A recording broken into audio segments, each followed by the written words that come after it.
Olá, seja bem-vinda para o segundo vídeo da série Acolhendo a Criança Interior. Antes de a gente entrar no tema de hoje, eu vou te convidar para se inscrever e ativar o sininho do canal para poder receber as notificações dos próximos vídeos. Eu só consigo modificar algo quando eu reconheço, quando eu olho para aquela realidade. Eu só posso ressignificar aquele ponto cego que realmente eu identifiquei e tomei. E acolhi. Então é desse ponto que nós vamos trabalhar hoje, pensando no acolhimento da nossa criança interior. Agora que eu já sei que eu tenho uma criança interior, que ela gera efeitos na vida adulta, eu preciso ver quais são as feridas que ainda estão em aberto, influenciando as minhas atitudes e as minhas escolhas agora na vida adulta. E eu quero falar para vocês de algo bem importante. O que é?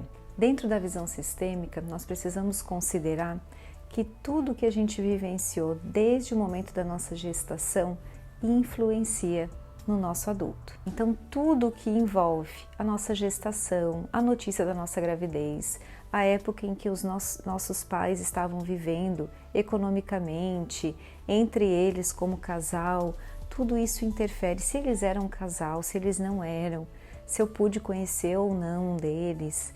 Todas essas influências atuam sobre quem nós somos hoje e atuam de forma inconsciente e cega quando nós não paramos para reconhecer, para olhar para esses pontos cegos. Então esse é o convite de hoje, a gente ter uma provocação aqui, um convite de olharmos um pouquinho mais fundo, mais aprofundado para as feridas que podem estar interferindo. Dentro da perspectiva da constelação, todos nós, todas as crianças, todas nós buscamos o quê? O amor dos nossos pais. Esse é o primeiro movimento de amor que toda criança reconhece, primeiro da mãe e depois do pai. Como essa busca pelo amor da nossa mãe, do nosso pai, ela é algo que é muito presente, muito forte dentro do coração, da alma de qualquer criança, eu vou trazer um movimento para a gente olhar um pouquinho juntas. Quando nós temos aqui a nossa mãe, e a nossa criança, e nós vamos em direção a ela, para receber esse olhar de amor, esse reconhecimento, essa postura que demonstra de alguma maneira que eu estou sendo aceita, amada, que eu tenho um lugar. E algo interrompe esse movimento, algo entra aqui entre eu e a minha mãe ou entre eu e o meu pai. E esse algo não precisa ser especificamente uma situação. Tem várias coisas que podem acontecer.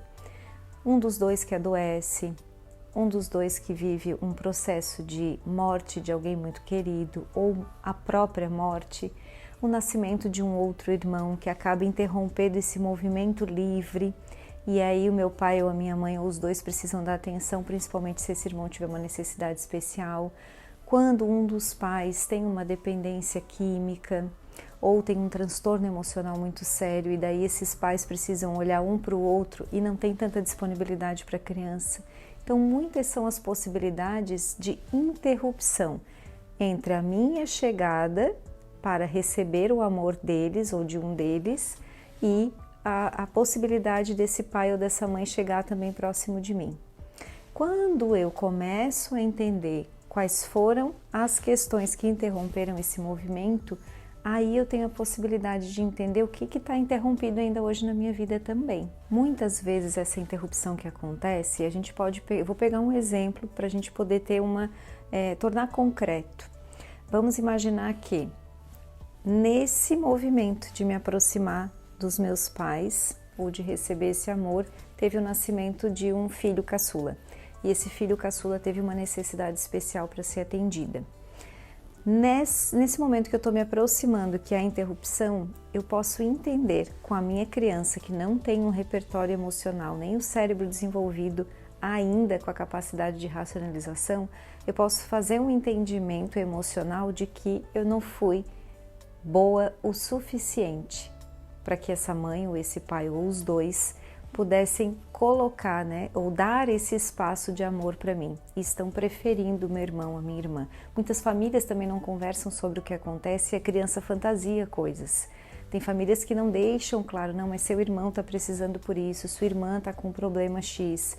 E esse silêncio deixa muitas brechas para a criança criar um entendimento a partir daquilo que ela tem condições e ela pode não se achar boa o suficiente para ter conquistado o amor dessa mãe, desse pai, ou naquele momento se sentir incapaz.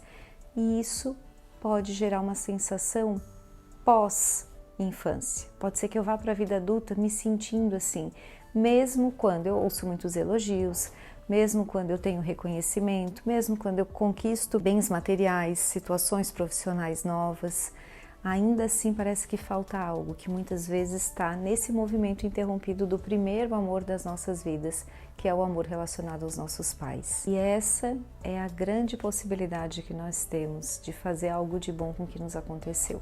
A partir do momento, eu sei que muitas de vocês que estão me ouvindo agora estão se conectando com as suas histórias, estão levando lá, a sua memória, lá para a sua infância e entendendo, compreendendo melhor algumas coisas que aconteceram e as crenças que vocês criaram e alimentaram até hoje na vida adulta com base nisso que interrompeu lá atrás esse primeiro amor.